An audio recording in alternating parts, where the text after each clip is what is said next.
નમસ્કાર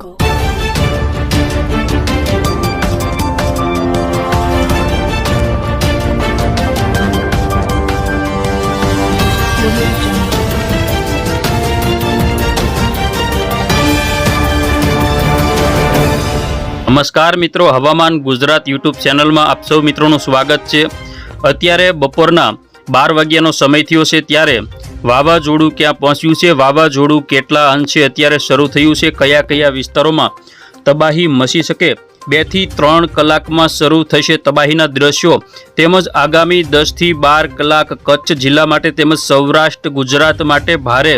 જોઈએ સંપૂર્ણ અપડેટ। ચેનલમાં નવા હોય તો સબસ્ક્રાઇબ કરી લેજો। અત્યારના સમયની અપડેટ જીએફએસ મોડલ અનુસાર જોઈએ તો જેની અંદર વાવાઝોડું ગુજરાતના દરિયા કિનારાની એકદમ નજીક છે, એટલે કે કચ્છ જિલ્લાની નજીક છે। તો કચ્છના અડધા પોણા ભાગની અંદર અત્યારે વાવાઝોડું ફેલાયું છે, તેનો ઘેરાવો ફેલાયો છે। વાવાઝોડાનો ઘેરાવો છે તે 500 કિલોમીટર કરતાં પણ વધારે હોવાના કારણે આગામી સમયમાં જ્યારે લેન્ડફોલ થશે ત્યારે ઉત્તર ગુજરાતના વિસ્તારો સુધી તેની અસર જોવા મળે તેવી સંભાવના રહેલી છે। તો જોઈએ અત્યારે પવનની ઝડપ, વાવાઝોડાની પવનની ઝડપ અત્યારે 12 વાગ્યાના સમયગાળા દરમિયાન 118 કિલોમીટર કરતાં પણ વધારે છે। કચ્છના જે વિસ્તારો છે તેમાં જોઈએ ખાસ કરીને નલિયા આજુબાજુના વિસ્તારોમાં 98 કિલોમીટર પ્રતિ કલાકની ઝડપે ઝોંટાના પવનો શરૂ થયા છે। ગાંધીધામ 78 તેમજ ખાવડા આજુબાજુ 75 કિલોમીટર પ્રતિ કલાકે પવનો શરૂ થયા છે। સવારના સમયે 55 થી 60ની પવનની ઝડપ હતી, જ્યારે નલિયા આજુબાજુ 75ની હતી, તેમજ દેવભૂમિ દ્વારકા આજુબાજુ 103, જામનગર આજુબાજુ 83 કિલોમીટર પ્રતિ કલાક, પોરબંદર 84, જૂનાગઢમાં 71, ભાવનગર આજુબાજુ અત્યારે 58 કિલોમીટર પ્રતિ કલાકની ઝડપે ઝોંટાના પવનો ચાલુ છે। અમદાવાદ આજુબાજુ પવનની ઝડપ ઓછી છે 48, ઉત્તર ગુજરાતમાં પણ અત્યારે ઓછી છે। સુરત આજુબાજુ 55 જેવી છે। ઉત્તર ગુજરાતના જે ભાગો છે જેમાં વાવાઝોડું આ રીતે આગળ વધશે તેમાં પણ પવનની ઝડપમાં વધારો થશે। અત્યારે આ તમામ જે વિસ્તારો છે, આટલા વિસ્તારો તેમાં સૌથી વધારે પવનની ઝડપ જોવા મળે છે। આ જે સૌરાષ્ટ્રના ભાગો છે તેમાં મીડિયમ છે। તો આગામી સમયમાં વાવાઝોડું જેમ આગળ વધશે તેમ તેનો ઘેરાવો પણ આગળ વધતો જશે અને સૌરાષ્ટ્રના મોટાભાગના વિસ્તારોમાં પવનની ઝડપમાં રાત્રિ સુધીમાં વધારો થશે।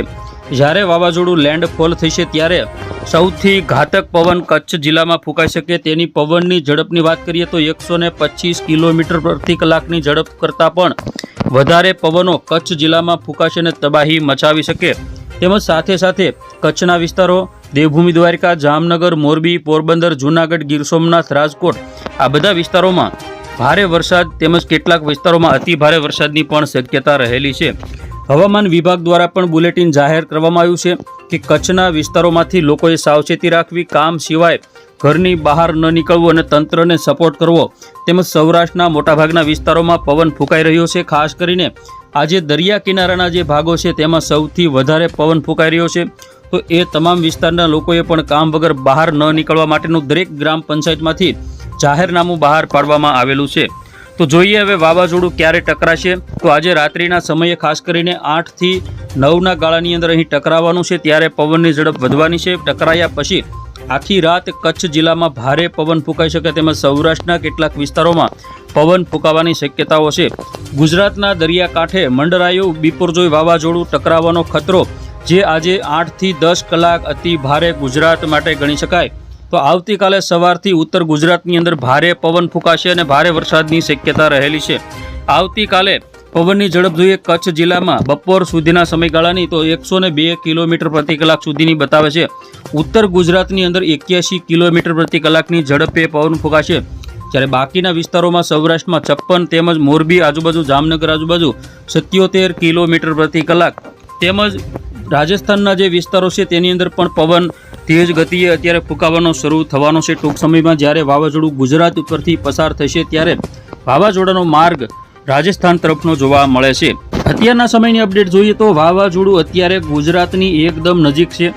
તેની જે પાંખ છે તે જામનગર, વેરાવળ, ગીર સોમનાથ સુધી ફેલાય છે, એટલે આ બધા જે કચ્છના વિસ્તારો છે તેમાં ભારે વરસાદ પડશે। તો મોરબી, જામનગર, દેવભૂમિ દ્વારકા, પોરબંદર, રાજકોટ, જૂનાગઢ, ગીર સોમનાથ આ બધા વિસ્તારોમાં પણ ભારે વરસાદની સંભાવના રહેલી છે। તેમજ બાકીના સૌરાષ્ટ્રના જે વિસ્તારો છે આ બધા વિસ્તારો તેમાં ઓછા વત્તા પ્રમાણમાં હળવો મધ્યમ વરસાદ ક્યાંક પડે, ક્યાંક ઝાપટા પડે તેવી શક્યતાઓ છે। જોઈએ રાત્રિની અપડેટ આજે રાત્રિના સમયે કચ્છની અંદર અતિ ભારે વરસાદ પડવાની શરૂઆત થઈ શકે. દેવભૂમિ દ્વારકા, જામનગર, મોરબીમાં પણ ભારે વરસાદ પડવાની સંભાવના રહેલી છે.